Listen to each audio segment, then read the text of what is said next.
General Johnson, this is Brian Whitman. Can you hear me? Brian, I can hear you fine. Well, good morning, and thank you all here in the press, in the briefing studio for joining us this morning, and General, thank you for joining us. Our briefer today is Major General Stephen T. Johnson. He is the commander of the II Marine Expeditionary Force Forward and commander of the Multinational Forces West. General Johnson and his forces are responsible for the ongoing operations in western Iraq, including the cities of Fallujah and Al-Ramadi. He's going to provide us with a brief operational update of what's going on in his area of responsibility, and then is going to entertain some questions from you. We've got a good picture of you here, General, as a reminder to the press corps here that while we can see General Johnson, he can't see us. So if you just identify yourself when it comes time to the questions. And with that, General Johnson, why don't I turn it over to you, and you can start us off. Okay, thank you. Good afternoon to all of you. Before we get into some of your questions, I'd like to take a few minutes to lay the groundwork about who we are and what we're doing here. Multinational Force West is comprised of a number of different forces built around, as Brian said, II Marine Expeditionary Force, but we're very grateful and pleased to have the support of soldiers, sailors, and airmen from from all of our different services and our coalition forces. All of it together is aggregated as Multinational Force West. Our area of operation encompasses the provinces of Al-Anbar, Karbala, and Najaf. The population in those provinces is about 2.5 million people, and they're focused in roughly the 300 miles of the Euphrates River Valley. It runs from down near Najaf up to Karbala, west to Fallujah, Ramadi, and even further west to the Syrian border and the Jordanian border.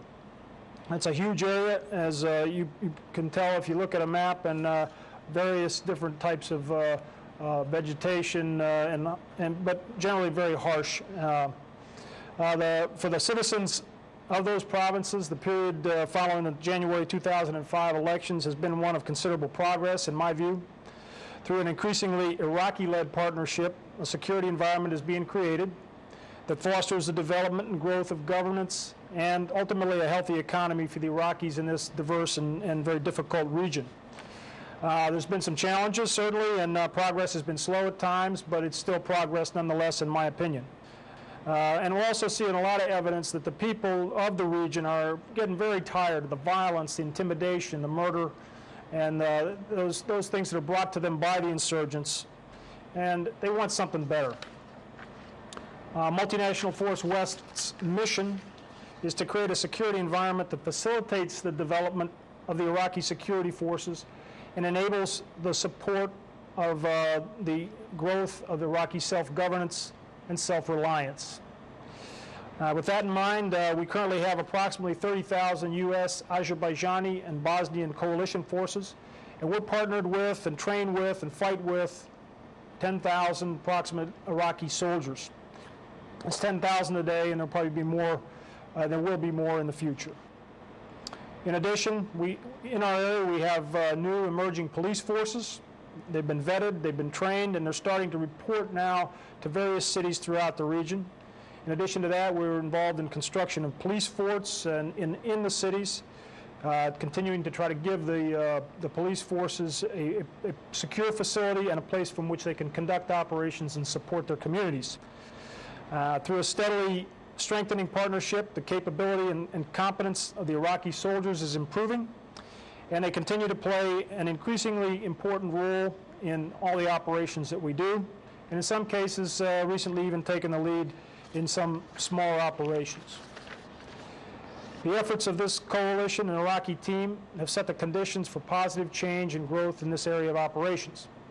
All three of our provinces have active elected provincial councils, and they're stepping forward and actively taking part in the reconstruction of their communities and the growth process. Many of our key cities have elected mayors and elected councils. More are scheduled to hold elections in the coming months. These municipalities are seeking political solutions to their problems, they're engaging the systems, and they're also providing services to their people. Despite the inherent danger of the insurgent retaliation, throughout these three provinces we have religious, tribal, and political leaders urging their followers to step up and vote in the upcoming referendums and also the elections. Al-Ramadi, the provincial capital of Al-Anbar province, has aggressively taken the lead in improving the essential services to its citizens and tackling some of the serious reconstruction challenges.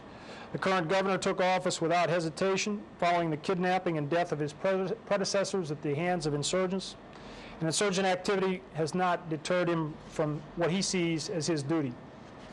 The city of Fallujah, likewise, a site of a significant defeat of insurgent forces in November, and its progress since then has become a symbol of Iraqi perseverance and determination, and a symbol for really what's possible in the future of Iraq, I believe. Even with insurgents attempting to re-enter the city of Fallujah, it continues to grow. They have a democratically elected city council, and with assistance from Baghdad, they're aggressively pursuing reconstruction efforts and working towards improving the quality of life for their citizens and the community. In closing, we are increasingly seeing Iraqis take the forefront in their country, and coalition forces continue to support them in a number of ways. Local grassroots support for the upcoming constitutional events is on the rise, and Iraqis are feeling more and more empowered to take their place in this new nation. And in closing, I got to tell you that after my brief 4 months here, I'm optimistic about the future of this country. I see optimism in a number of places, in the Iraqi security forces and in their emergence over the last 4 months, and their willingness and enthusiasm and dedication to stepping up to the plate. I see optimism in the fact that the people have accomplished a lot in what I think is a short period of time under very difficult circumstances, and they want something better, they want progress. And I also think that we see optimism very clearly in the eyes and the faces and the actions of our countrymen who come over here to serve and to fight with and to support this emerging nation. When you go out and see these young people every day doing the hard things that they do, doing the selfless things that they do, you can't help but be optimistic about the future. So with those comments, I'm prepared for your questions. General, thank you very much for that overview, and we'll go ahead and get started here and start with you, Charlie. General Charlie Ollinger with Reuters. The Syrians, we had a story out of Damascus yesterday. The Syrians are claiming in a letter sent to different embassies that U.S. and Iraqi troops have fired at Syrian border guards across the border. They're not clear on how, when, where, or how. They just say they seem to suggest that these border guards, the Syrians, were behind dirt berms or something. Have you anything on that? Any cross-border fire involving Syrian forces and U.S. and Iraqi forces? Charlie, I haven't seen that article, and certainly haven't had any recent reports of any cross-border firing at those sites up there in our area of responsibility. We've had a couple in the past, but they've been investigated, and we were unable to determine where the rounds came from. But nothing in this latest incident that you speak of. How long ago, sir, were the previous incidents? It was right after we got here, and that was in March. Thank you. Very good. Right. Go ahead. General, this is Bob Burns with Associated Press.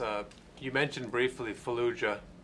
I didn't quite catch what you said about returning insurgents. Could you give us a picture of to what degree that is a situation that troubles you, and also the return of the residents of Fallujah? How far along are you in returning the city to normalcy? Well, take the second part of your question first, Bob. I think the population now is roughly about 150,000. I think a lot of people have returned to their homes. We've stopped kind of tracking that early on. There was some tracking going on of how many people were coming back and in and out every day. We stopped doing that because life is getting back to normal there. There's commerce starting to, again, there's reconstruction going on with the monies that the Iraqi government have provided to help the people restore their homes and businesses. The schools are open. There's mentioned the reconstruction. So really, there's businesses. Life is coming back to Fallujah. They've elected their city council and their mayor, and so the fact that there are reports of insurgents coming back into town, that's probably normal. Fallujah was the site of a very significant crushing defeat for them. It's a symbol for the insurgents, and it's probably logical that they would attempt to come back. It's also a symbol for the Iraqi people of success, progress, and that's what the insurgent wants to take away. So we're not going to let them do that, and the Iraqi people are not going to let them do that. And I don't see that it's certainly not a problem right now.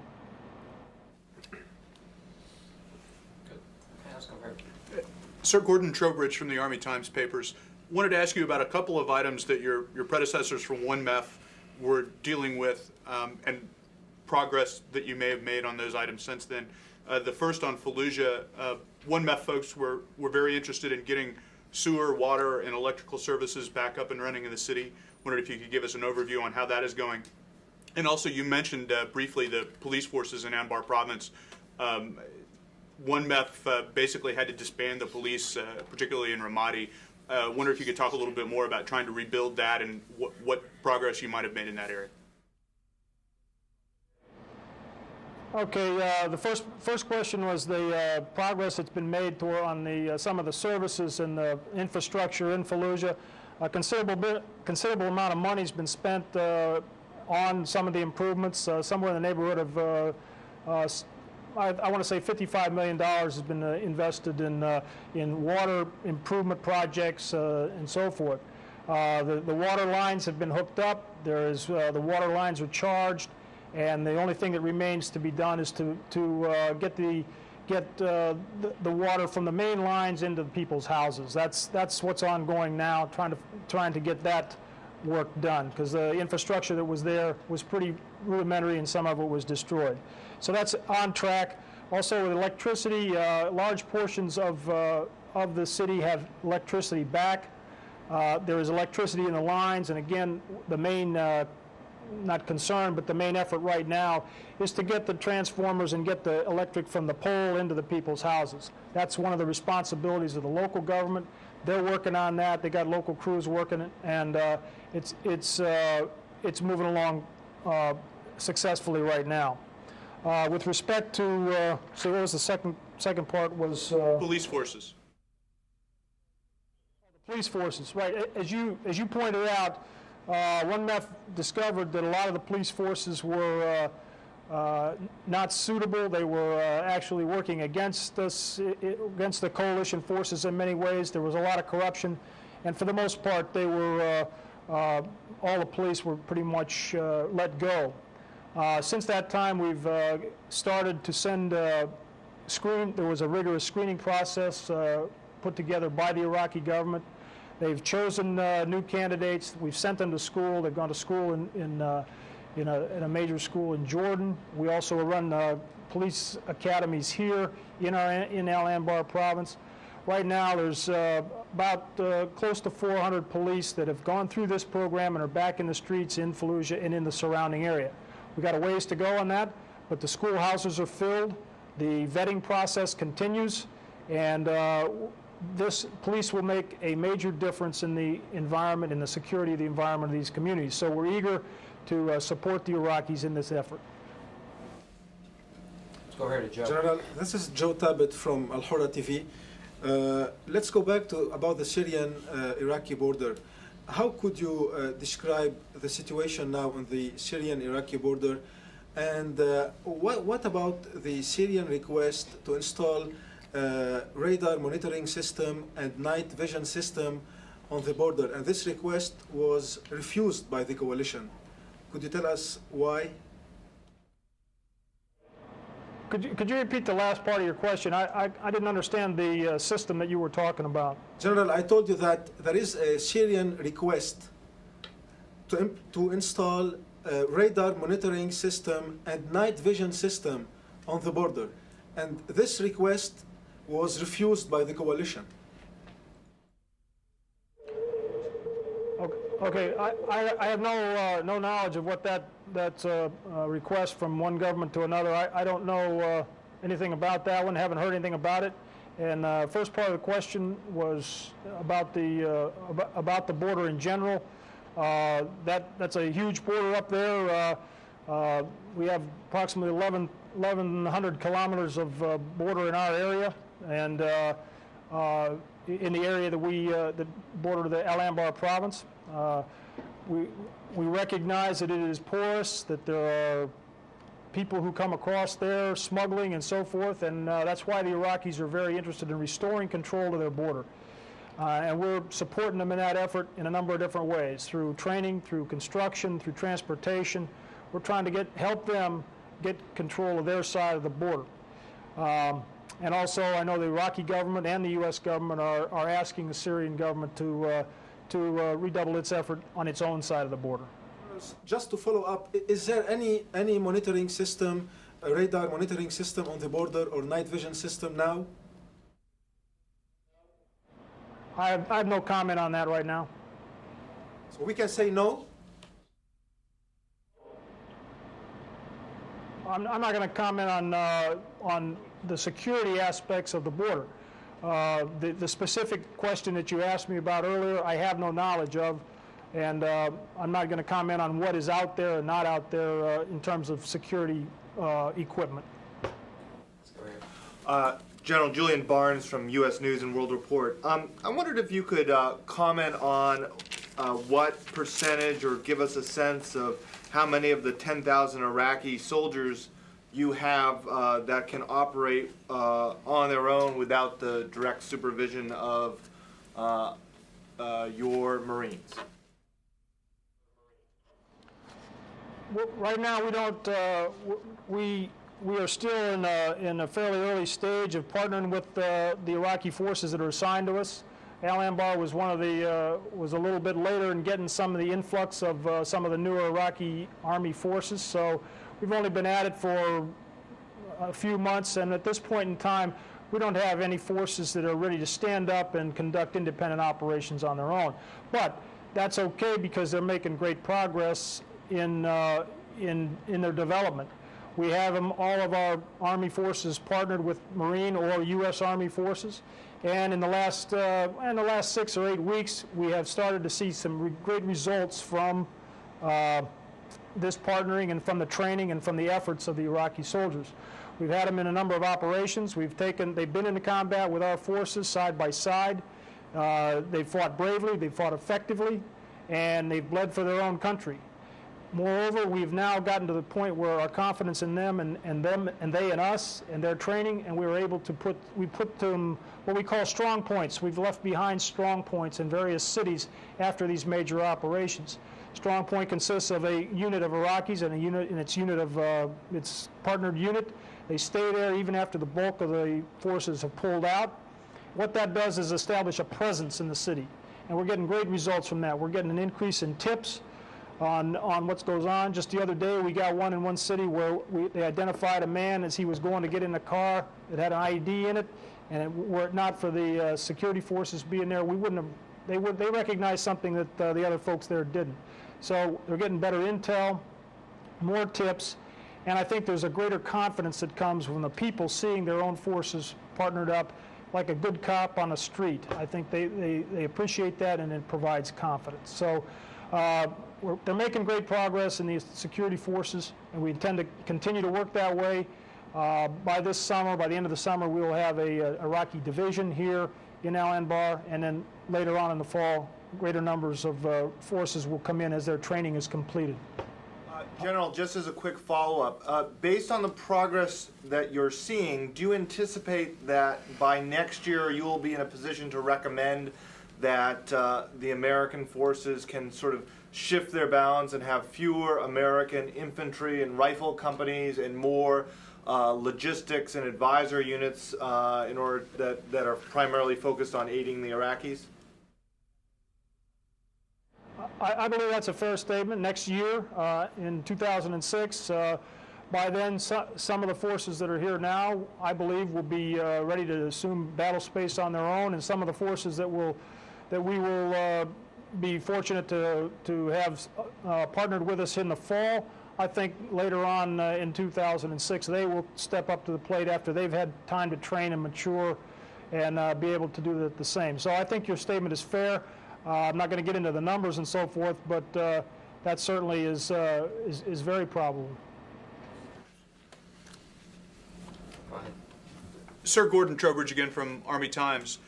You mentioned preparations for elections.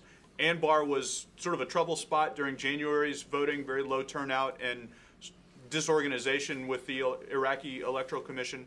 I wonder if you could talk about first, what, if any, coordination you're doing with the Electoral Commission to resolve some of its logistical problems from the last time. And second, if you have any goals in terms of turnout or participation for October's election in Anbar. Well, take the last part of your question first. My goal is to ensure that there is a safe place for people to go and cast their ballot in the referendum and also the election. We haven't put a big number. We haven't put a number on it. We are planning for, based on population, we're planning for a good turnout, but we haven't put a number on it or set a goal on that yet. The fact that the folks in this province did not vote in January's election is well known, and but I think that'll change this time for a couple of reasons. One is that I believe the people have seen that was probably a major mistake, that the train left the station and they weren't on it, and they learned that process is very important.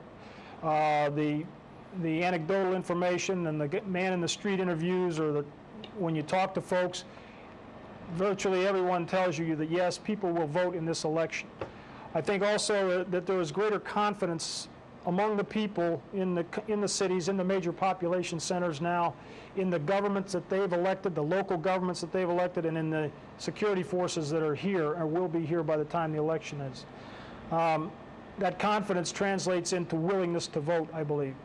And third thing, I guess, should add is that, as I pointed out earlier, a number of the leaders, tribal leaders, the religious leaders, and the political leaders have all come up on the net and said, hey, we need to vote. You need to get out. You can't complain if you don't want to vote. If you don't vote, you can't complain, that type of thing. And I think that you'll see a very fine turnout in Anbar province for the referendum. Al? General, it's Al Pessin with Voice of America. I wanted to try to get a little more granularity on some of the earlier answers you gave. First, about the 10,000 troops. Are all of them operating up to the level that you described in your answer to Julian? Or if not all, can you give us an idea as to what percentage are able to operate at that level? And with regard to the police, you gave the figure of 400. Was that just for Fallujah? And you said more would be coming in and that would have a big impact. When are they coming? And how many? Second part of your question first. That was pertained to Fallujah, and there's a sequence of about, I think it is about 250 every so many weeks, every 3 weeks, I believe. And we have a schedule between now and January, between now and November, I believe. And by then they'll have the number that they're supposed to have. So that grows every week, or about every 3 weeks, I think, as they complete the cycle and another group comes out. In answer to your question about the 10,000, that's roughly right now the better part of an Iraqi division, and they're in various stages of training. A couple of the brigades have been with us for some time, and they're at a different stage of training, a little higher stage, and then a couple others are at a lesser stage. So It doesn't apply across the board. Certainly, we're not operating, all of those forces are not operating in our operations, but the better trained ones are. It's a question of, there's a number of things, not only when they were formed up and when they joined here, but also leadership and training and so forth. So they're all coming along at a different pace.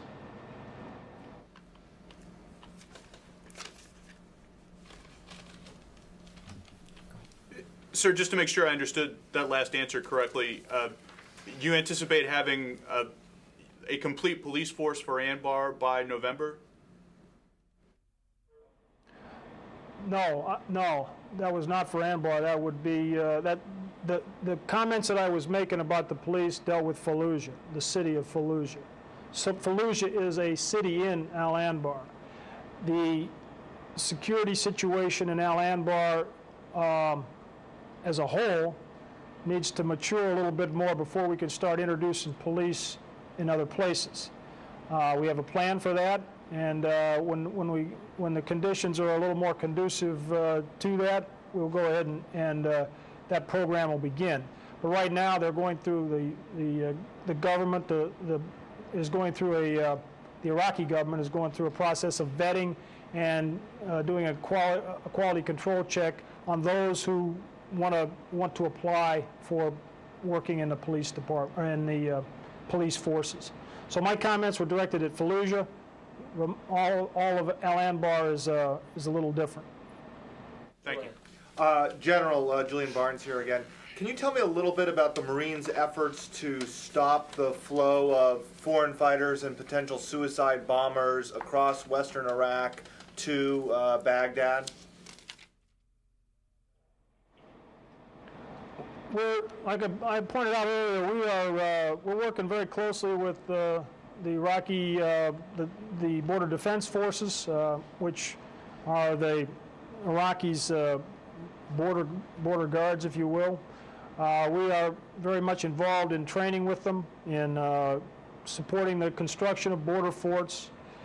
We have Marines and soldiers who are partnered up with the battalions of border security forces, and we're helping them to grow the force that they need and the facilities that they need to guard their border.